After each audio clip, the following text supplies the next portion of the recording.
Greetings. My name is Ben, aka Downsize It, and tonight I just wanted to give you guys a quick update on all the tournament prep I've been doing for the LSO in Dallas, Texas, and how much I appreciate all of you guys for your assistance and your critiques and such. But the nature of what goes on with filming bat reps and then having to process them and edit them and upload them and all that good stuff normally isn't an issue with the time frame and time lag that happens. But because I have been so intent on getting a lot of practice in, I've been shotgunning a lot of bat reps and filming and editing, and there's been a lot of time travel happening between when I film a bat rep and then it sits in the queue, and then I film another one, and then I post it, then I start responding to comments, and then I post another bat rep. I've made changes, and there's so much time travel going on back and forth that the Time Variance Authority, spoilers for Loki, Kang! Kang is probably very mad with me, and his TVA will be showing up in my living room shortly, I imagine. So, I wanted to just give some explanations on what's upcoming in the state of my tournament lists and what I'm going through right now. So first, a brief schedule of what's coming up. Friday morning, which will be tomorrow, I'm hoping to have this released on Thursday night. I'm going to be releasing a bat rep that I did with Robbie on Monday, and that would be my third iteration of the Kuat with the expanded launchers, and without any adjustment from what you've already seen from the SSD fight and the Starhawk fight. And that is actually a good test going up against a very tough and thermal shields, lots of healing Republic build. Then on Saturday morning, I'm going to be releasing a bat rep I had with Aaron, also known as the Sir Chicken on YouTube, who's running the double pickle Akbar list that he's planning on taking to the LSO. We got a practice game in on Wednesday. And that list I brought still had the Kuat, but some heavy modifications. And James Marr, also known as the Irish Mad Cat, I'm sure most of you are familiar with him and his channel, messaged me with a variation of my ISD Kuat build. And we talked for about an hour on chat back and forth going through iterations, and ended on one for me to give a shot at and to try out. And you will see the results of that match on Saturday. And that was very informative and very helpful. So, James, thank you so much, because forcing me, he pretty much forced me, was basically like, do these changes and try it out, trust me, because I was really fighting him back on some of the changes. And a couple of the changes were very eye-opening and game-changing. And I'll go over those here in a second. Now, after that, I actually had 2 games today with Robbie, but off camera, because I'm just running out of time for producing bat reps and getting them edited and stuff out in time before the LSO happens. So, and I also wanted to have the practice of playing a battle without the camera, without having to worry about setting up shots, stopping, taking pictures, moving to the dice tray, to get into the feel of what it's going to be like to do a normal flow of an Armada game. It's been maybe 8 months since I played a normal Armada game. So it's been, well, with the exception of one I did with Aaron, but other than that, I've been playing video bat reps for so long, I kind of forgot what it was like to play a normal Armada game, and I wanted to get some practice in with that before I actually go to the LSO. And it's very informative, and I'm going to go into more detail on how that went coming up. But first, I want to give you the remaining schedule. So, tomorrow, I'm going to Social General Rob's, and we're going to be fighting a bat rep, my second to last one, and that is going to be against Double Onager, a subscriber submitted Double Onager. I told Rob, tell me, do we have an Onager build that was sent in, because I have to practice against an Onager, and if he didn't have one, I was just going to make it. But we do have one. It's a Double Onager build. I have no idea what it looks like, just that it has 2 Onagers. And I'm going to test one of my fleets against it, just because I've got to put into practice. I've never done it in practice. My theory craft on going against an Onager. Played with one many times. I've got to get one practice in just to going against it so I can just get a feel for it. And that'll be releasing on Monday. Then on Monday, I'll be filming my last bat rep with Social General Rob. And that'll be my last bat rep before the LSO. I have no idea what it is. He's keeping it a complete secret from me. And that would be releasing, I'm hoping I'm going to try to release it Tuesday night, and that's important for a reason that I'll just explain in a minute. So I want to give you a recap of the evolution of my fleet and where I'm sitting now, and the 2 practice games I got in today with Robbie off camera. And I'm going to show you some pictures I took. Didn't take as many as I probably should have, but I'll try to explain what happened. So the first thing that happened was I did, well actually before that, let me switch cameras here. I'm going to go into Ryan Kingston because that'll be easier for me to like show you the different fleets that I'm thinking of. And 1 second, it'll be just a couple seconds for you guys as I switch this around. Okay, so let's look in Ryan Kingston, and we're gonna, hopefully this will be big enough for you. I'm still experimenting. I'm using OBS to try to do these split screen stuff, so I'm still experimenting with that kind of thing. So I'm gonna be, it's kind of weird, I'm kind of looking at this away at the screen here. Maybe I can adjust the camera so it's not as weird when I look away. That's whatever. So this first list I'm going to show you is my current evolution of the Chimera Kuat. So this is my current Chimera Kuat iteration that I have, and I'm really liking it right now. And this, some of the key changes in this one specifically was largely due to the Irish Mad Cat. James, again, this was huge, this change. Excuse me. Now, if you'll look at the Chimera itself, some significant changes that you guys might not be used to. Imperial 2, Thrawn, Chimera, Entrapment, Vanto, that's all normal, and that is never going to change, ever. It's just my narrative, my OCD, my favorites. I have to have those. I want to bring what I love to this, so.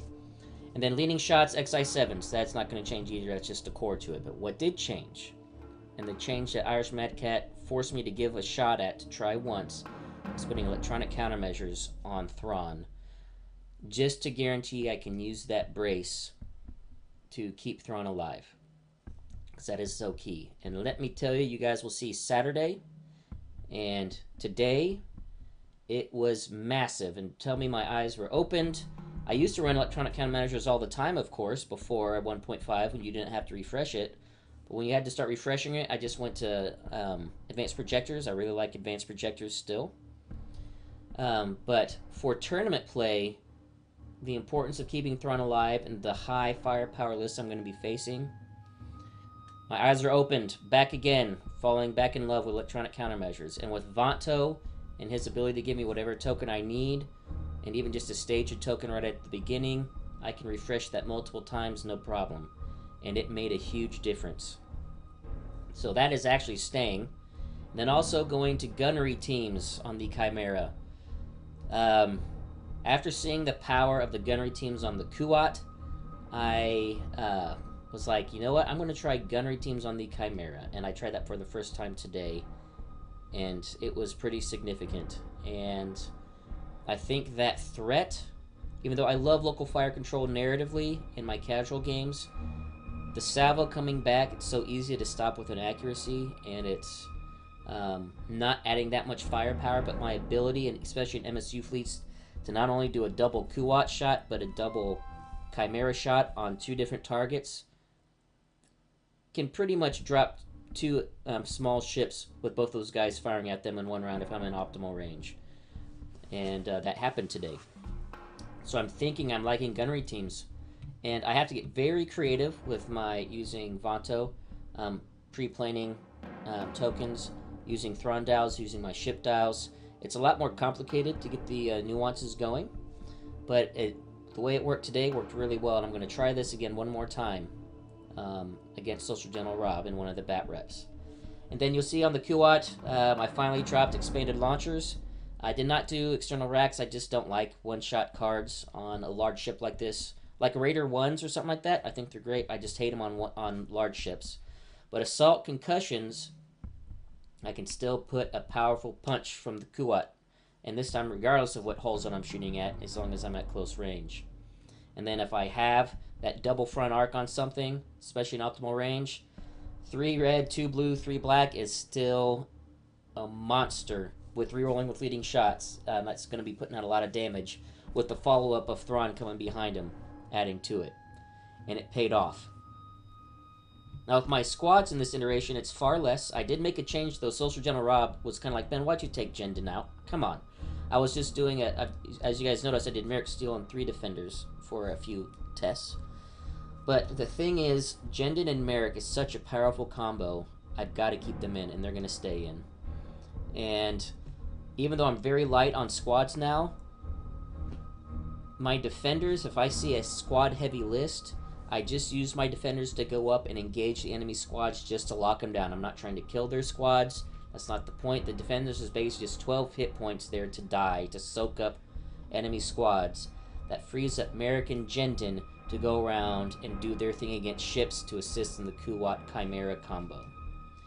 So, this iteration that I played today against Robbie, he brought, I wanted to do a hard sell MSU list to test myself against, and it was a Recusant with Patriot's Fist, the TF Commander. We had B2 rockets everywhere, and then we had 4 hard cell battles with Link Turbo Laser Towers and B2 battles. And I'll start showing some pictures here on the screen, just kind of show you like just where things were. And Robbie had the points advantage, and he chose to be first. And you'll notice that I changed my missions a little bit based on what I have. Keeping superior positions, I just think it's too good with my list. And no matter which list I bring, I've got to have that. Swap to Asteroid Tactics, because I think that's more interesting than Planetary Ion Cannon or for Contested Outpost. But I'm willing to change that based on your guys' recommendations. But Asteroid Tactics is cool because I don't have to worry about asteroids. I get to place all the obstacles. So I can just run over things, don't care. And when I run over asteroids, I could get maybe a brace that I had to spend or burn, get a brace back, just to help keep my ships alive.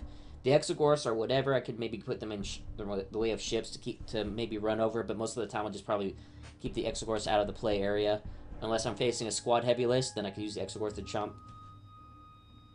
Then I thought to put targeting beacons, because I was reading that even more closely, and I think especially with my Kuat and Chimera, the ability, because it's all bonus to me. My opponent gets no benefit, and if I can place them where he has to come at me through those targeting beacons, that just gives me even more dice mitigation on top of my leading shots to reroll dice, which could be a major threat to my opponent. To fish for those, maybe those black crits for my assault concussions, or get those key accuracies I need, or turn a blank red into a double or something. So with this list, against the 5 hard cells, the pictures are probably just going through now. You'll notice that he chose superior positions. He just didn't want to give me the ability to get tokens back. And when I told him about targeting beacons, he's like, nope, I'm not giving you that. So he did superior positions. But then when we started setting up, he regretted it. It's like, man, I hate this. And it's true. It did kind of negate his deployment advantage because he had to spread out because he didn't know where I was going to go. And I played ultra slow roll on this to make sure I kept all his ships in front of me. And his hard cells came in, and it was very, we were both kind of like being cagey, and his hard cells and the Recusant on the flank coming around fast to try to catch up so he could hit me all at once with his whole fleet. Didn't quite work out as well as he had hoped. My Kuat took a pounding, but it survived long enough that I was able to get 2 rounds of good shots out of it. Especially the second round right before it died. It one-shotted a hard cell, killed another hard cell that had been severely reduced by my squads in a long-range Chimera shot. A third hard cell had also been weakened by a long-range Chimera shot, and the Kuat died. And at that point, Robbie just didn't have enough left. And then basically the Chimera easily cleaned up the remaining hard cells in the Patriot's Fist. I will say this, the Patriot's Fist put a massive hurt on the Kuat.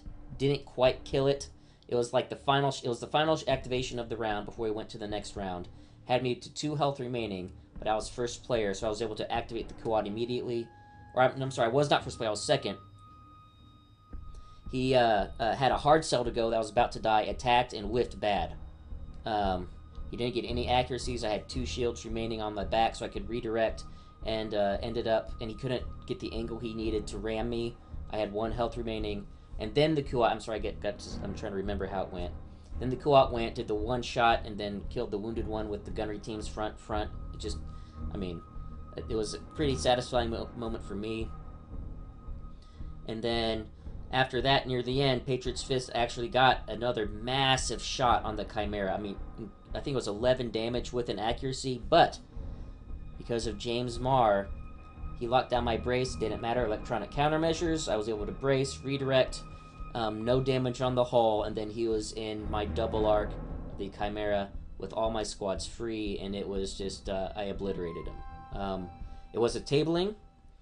I made a key mistake at the end.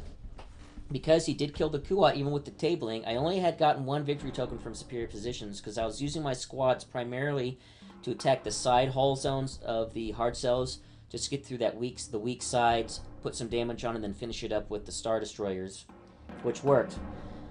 My final attack in round 6, I'll show you a picture where you can see what the setup was. I chose to go into the side of the Patriot's Fist because I had him double arc my side in front to his side. But he had already been weakened by a couple rams, and I should have sent them all to the back, because the ending points, I forget what they were, but it came out to be a 9-2, not a 10-1. But I was only 13 points away from a 10-1, so just one more victory token would have put me at a 10-1.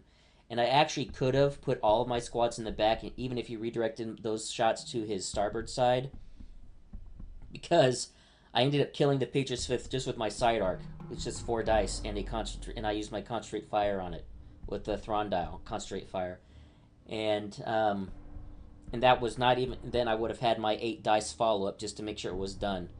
So it's one of those, I need to be smart on that when I'm playing superior positions, that at an end game like that, it's like, I'm pretty confident I'm going to table them, I need to send my squads to the rear, start racking up those tokens, and then put the big massive hit in. So, especially because he only had 6 health left whenever I took my actual Chimera, my squad Chimera combo attacks.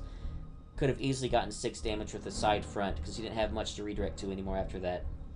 But anyway, that's a recap, and wanted to let you know about that. And I really like how it performed. It's a lot more complicated to run to make sure I'm getting the Confires, which basically in this build all my Thron dials are Confire dials.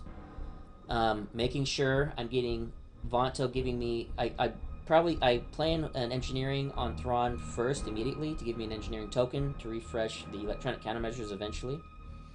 This match I actually gave myself a squad token just in case he raided me on the Chimera, so I could use that to get rid of the raid and still use my squad dials. Because the my Thron ship, the Chimera ship, sorry, I can actually use my cursor here. I'm pointing at my screen. You guys can see what I'm pointing at. I basically go like engineering, then nav to make sure I get a nav token. Then round 3 is when I start my factory and start activating all of my fleet commands for my maneuverability. And then it's squad dials the rest of the game for the Chimera to activate my squads. And then it's the same thing for the Kua. I do engineering, then nav, and then I do engineering for the Kuat the rest of the game. Just to try to keep the Kuat alive as long as possible, just to keep, the first engineering would be with the token to get me 6, and then it's 4 and 4, just to try to raise some shields, get rid of critical damage maybe, or whatever. I expect the Kuat to die most games, but just to keep it alive as long as possible to put as much hurt on people as possible. You'll see it's 133 points. So, that's actually not bad if I lose that and then lose nothing else. And like I said, in this, losing this and then with the tabling and 1 victory token was a 9-2. Even without the victory token, it was a 9-2. I would just need 2 victory tokens to get to the 10-1 with losing the Kuat. And so, very happy with how this performed. And again, Vanto is giving me navs most of the time because very key, using entrapment was very key in this, and then 1 take evasive action was key. To just keep my Star Destroyers in optimal firing range and delaying his optimal firing range, that kind of thing. So anyway, that's what one possible build is. I'm actually torn right now. I'm going like 1 or 2. What do I want? And I'm about 70% leaning towards this build to go to the LSO. Oops, hang on. Mouse troubles. Okay, now the second match that we had back-to-back, I wanted to try a second list, and just so you guys can see here. See all these things here? And here, and here, and here. Those are all subscriber lists that are in the queue. I've got a spreadsheet also tracking them all. After the LSO, we'll be getting back to subscriber lists, I promise, guys. We've got a lot to get through. Thank you for sending those in. So, I wanted to test again at least one more time, going back to my original base, and that is Chimera with the Quasar, Gazanti, and squad presence. One thing that changed on the squad, you'll notice the Chimera stays the same, no matter which build I bring. I think this is locked in. The ability for the having an ISD-2 now, I'm just getting away from local fire control, to be able to shoot twice, to put that firepower on multiple ships, because against MSU fleets or even just normal fleets, electronic countermeasures, again, I'm sold, because I can get the refresh back easily with Vanto. Again, I've said it before, but again, James, that was actually a key thing that I pushed back for him about an hour. He can tell you, just fighting it, because I just hated electronic countermeasures since 1.5 and just never ran it. But for this tournament, it is going to be, I think, key to saving Thrawn. And in every match, I've had 3 matches now with Thrawn with electronic countermeasures now that I've played. You'll see it, the one on the video on Saturday, then 2 off video. Thrawn would have died if I did not have electronic countermeasures. I'm sorry I'm giving some spoilers away, but that's just the nature of batreps and the timing and stuff with editing and stuff. But this is staying. This is locked. I'm going to tell you right now. No matter what fleet I bring, this build with Chimera is locked. The other thing that is locked, Merrick and Jendon are coming, no matter what. Now, one thing I have adjusted here, I have 3 defenders, so I'll still have my defenders. But some things that added in, and one of them was key again from James Marr, was kind of cool, was Zertic Strom. If I'm going to go squad heavy, go back to bring in an escort. And I go into more detail on this on Saturday when I first try a James Marr list. Having an escort that can survive, and Zertic can still put out the hurt with triple red with the ability to reroll. And also, I was thinking about Jonas, because after I had that Starhawk game where I had 2 Kuat shots into the Starhawk with expanded launchers, with leading shots rerolls, and not a single accuracy to lock anything down, and he could just brace that massive damage I did. You guys saw it. I was like, man, I want guaranteed accuracies, man. I need the guaranteed accuracies. So, in my going back to a squad heavy build, this is where I'm at. So I still have 3 defenders. I still have Merrick Jendon, but I now have Zertic to basically go into a enemy squad ball and just lock them down and just survive as long as he can. And Captain Jonas to give me the accuracies when the Chimera puts its shots in. And then Quasar and Gazanti are just bare bones flight controllers if I am facing a squad heavy list, just to make my defenders, and mainly Zertic, they're the ones I'll be going into the squad ball, that far more effective. And of course the Gazanti with CommsNet to help with my fleet commands and other tokens I might need, like gunnery. Excuse me guys, sorry. Gunnery teams and electronic countermeasures. So the second match I played with Robbie today, and I'll start having some pictures coming up, was he brought a Bail Organa list with a Ven 2 with a spot, 2 Acclimator 2s, and then a Pelta for healing. And the Ven 2 and the Acclimator 2s all had thermal shields, so massive dice mitigation and healing from the Pelta. And before I get into it, let me talk about the missions I will do with this. And I'm thinking of, again, Spirit Positions, Asteroid Tactics, but then going with Most Wanted, because then I can just throw away the Gazanti, who cares, but then to get, the extra die and going after their flagship and just try to just get massive point swing. Although I don't think anyone's ever going to pick that. This is just a deterrent, you could say. So anyway, Robbie on this one chose to be second player. I was first. And he had surprise attack in his list, and I just thought, I need to test myself against surprise attack and see if that is just an auto never take, or if something that I could potentially take if the yellow and blue are just prohibitively bad for me to take. So I wanted to test myself on surprise attack. And it was, let me tell you something, this was a far more stressful game. I have a lot more stress with playing this kind of list because it's a lot more dangerous. I can't be as fast and loose. Thrawn is my main gun now, and so I have to use him and put him in danger. Now with surprise attack, though, some things I found out were interesting with me doing token shenanigans that actually helped me. He knew where I was going to go because I had to be on the station. And then he did nav, engineering for his the turn 1, turn 2, turn 3 raids that I'd be receiving. Now, the thing about raids, I just want you guys to keep in mind, raid tokens only stop you from executing the matching command. So if I get a squadron raid token, I cannot do a squadron command. It does not stop me from taking the dial and making a token out of it, or receiving tokens from other ships, or from using tokens to activate fleet commands, because those are not actually doing the command. They're just spending the tokens to activate cards. So one thing that helped me get around this and actually escape the surprise attack was that I planned navs across the board, even though I kind of knew he was going to be doing nav raids. Went with my Gazanti first, just ignored its nav raid, I didn't care. Took a token, comsted it over to Chimera, then activated Chimera, used that nav token to get rid of the nav raid, used my nav dial to be able to get an extra maneuverability to turn hard, and then Vonto to give me a nav token back so I could start activating my fleet commands round 2. And so that just got me freed up there. Then round 2 I got a nav raid again on the Chimera because I did not clear the ones on the Quasar or the Gazanti. Discarded my dial to get rid of that nav because I had already bumped up to take evasive actions so I could speed up. That's activated. I had revealed my Thrawn squad dial. This kind of build, the Thrawn dials are all squad dials with this build, if I go with this build. And immediately went into his acclimator on the left. You should see on the screen there. And started working on him. And Thrawn took some massive hits on this. His acclimator that I went into the face of, again, massive hit with the swivel. He had swivel mounts on these things, so he's throwing even more black dice and assault concussion missiles.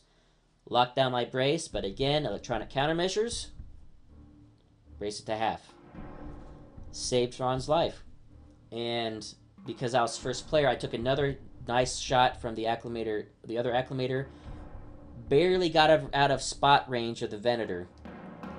And he just had a couple plink reds to throw at me. Actually, I don't even think he got a shot on me, the Venator, on round 2. Then round 3, I was then able to escape. Because then I could I was able to clear my other, I had cleared my nav raid with the dial. So round 3, I was clear to use my nav dial to speed up to 3. I had used Vonto to give me a nav token again, take evasive action.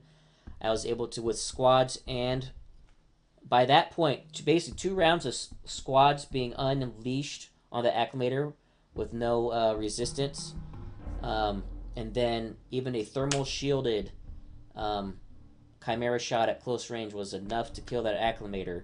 And I was then able to basically speed 3 ultra hard turn and getting out of the arcs of the Venator spot, out of the arc of the other acclimator who now had nothing out the side because he had to reduce one die because of the swivel mounts. And then I was able to start chasing the Pelta, which I eventually did get, but you'll see that my Quasar, though, and Gazanti, I basically had to sacrifice because I had to go with Thrawn first, otherwise he would have died. I was down to 5 health remaining when I made that final kill and got out of the range of the other enemy. And but it was a good sacrifice play. The Quasar died to a massive spot side shot, then Ven2 front shot combo, just annihilating it, turning it into dust. The Gazanti followed soon after. And this one ended where I did get the win, but barely. It was like 140 something to 106, so it was a 6-5 victory. And so this was a testing again on a surprise attack where I'm first player. So I just wanted to test it out, see if I could basically avoid the surprise attack, and using Vonto and Gazanti Comsnet and my fleet commands to help still have the maneuverability to escape and to avoid like the raids and kind of just get around the raids in a way. And it worked. I don't want to pick surprise attack ever, but there are some yellow and blue missions that could be horrifically bad for me. One of them was Solar Corona he had, and I was like, I do not want to place my ships and then him just place his acclimators and his Venator with the spot right where I can't get out of and just come right at me and I'm dead. You could say the same thing happened with surprise attack, but I didn't have to worry about losing accuracies. Jonas was key. I actually got a free accuracy. I think every single shot I made that was key to either locking down a brace or on the Pelt to locking down its evade, so he couldn't force me to reroll when I did my final massive shot, which had a couple doubles on it that ended up getting the kill. So Jonas was huge. But I will say I was a lot more nervous in this. I felt a lot less confident running this list. So even though I love narrative, I say narrative, casual play, this is the kind of list I would play normally, like with Social General Rob or Robbie, and I would obviously take off gunnery teams. I'd be putting back my local fire control advanced projectors. But I love running squads. I love having the Quasar carrier. I love squad play. I just don't know if I can be... there's a lot more room for error. If I make mistakes, it's far more punishing with this list than if I make mistakes with my Chimera Kuat list. So that's why I'm sitting about maybe 30% on this list if I'm going to take it. So, after all of that, I'm just looking at the time. Okay, this might be about a 30-minute video or more, so it's going to be longer than I thought. That's okay. You guys have some homework. Basically, some help, if you guys can provide some help for me. This is coming out on Thursday. You know the schedule coming out. You're going to see a bat rep tomorrow, a bat rep Saturday. I'm playing 2 more. I'm going to do one of each of these lists. I'm going to have Rob pick which one I play against his list and which. I'm going to do the Chimera Kuat one more time, and then do this list one more time, whether that's going to be the double onrigger one or the surprise one. Depends what Rob picks. And then I'll make my choice Wednesday night. Until that time, so you'll see one of these played Monday, and you'll see one of these played Tuesday night. The reason why I want to try to get it out Tuesday night back to back is you guys have time on Wednesday to send in your comments and suggestions and your ideas, because I want to know what you guys think about these 2 lists. Like I said, the core things that won't change, Merrick Seal and Colonel Jenin are in both, no matter what, that will not change. And this Chimera build is locked.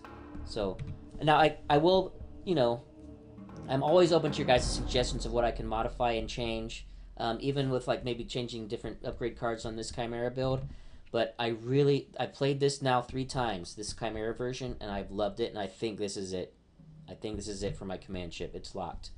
So, but other than that, what do you guys think? Do you think this list would be more effective? Or do you think my current Chimera Kuat iteration would be most effective? I'm 70% on this one just because I love the double firepower of the Star Destroyers, and I love that I don't have to be as worried and I'm not as nervous using this as my hammer. I'm far less scared of Thrawn dying with this list, but my squad presence is drastically reduced. So I'm open to hearing your guys' thoughts.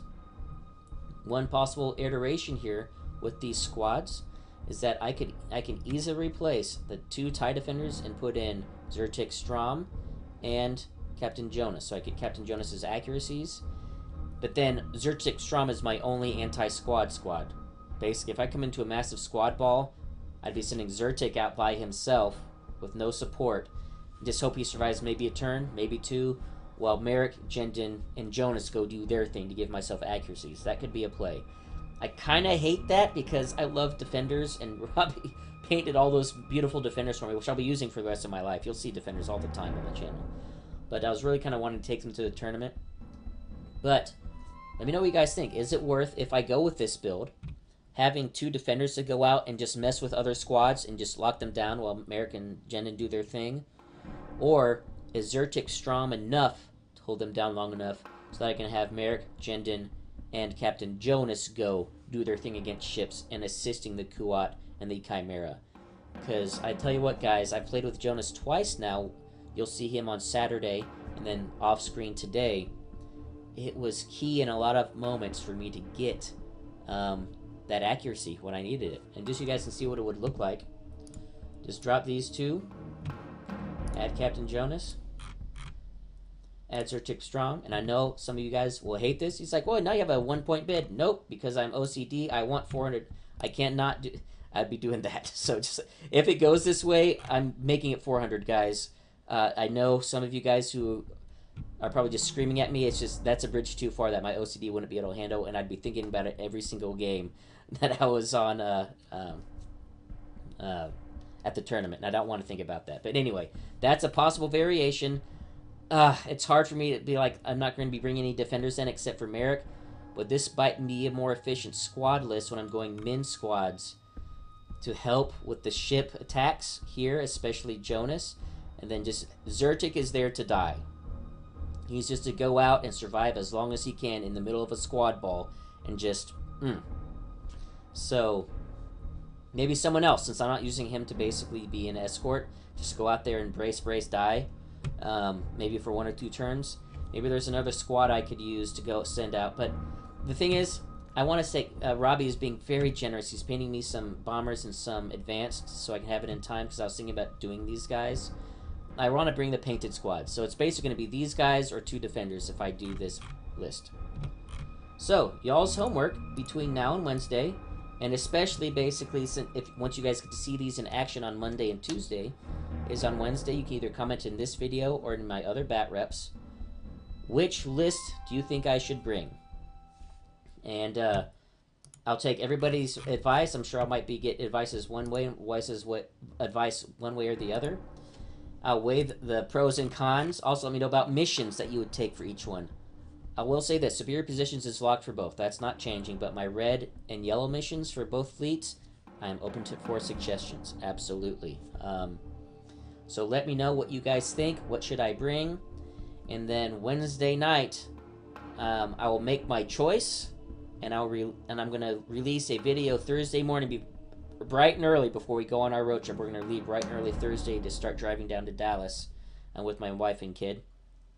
And I will release a video that will have my final selection. And when I make the final selection, I'm not even gonna bring the models for the other alternates, so I can't change my mind last minute. I want to make my choice, then be at peace with it for Thursday, and then just be able to settle and focus and be ready to play Friday morning. So, you guys have your homework. Again, in the comments, as always, the giveaway, the RecuSend, or the $50 store credit to Applicator Ship Shop. Just the comments are always, they're going to enter you in. You guys know the spiel by now. Thank you guys so much for all the help you have given me, whether it's through subscriber lists, whether it's through comments, critiques, not berating me, but like hammering me, like, don't do this, you gotta do it. Like James Marr, man, he was hammering me. I was trying, I kept taking off electronic countermeasures, and he's like, no, put it back on. You need it. Trust me, you're gonna like it. And you are right, James. Electronic countermeasures saved Thrawn's life 3 games in a row. He would have died without it. So, yeah, thank you so much. Give me your opinions on the fleets, and after you see them in action on the 2 bat reps I'll be dropping Monday and Tuesday, you'll give you even more information. You can maybe change your mind or whatever. And Thursday morning, I'll release the video announcing my decision. And also, there's going to be a special video released. I'm not sure when, but before I go to the LSO, that is going to be a product review. You guys can probably guess of what it might be, based on who is a big supporter of the channel. And you can expect that to come out between now and Thursday as well. A nice product review coming out. So, until next time, guys, take it easy.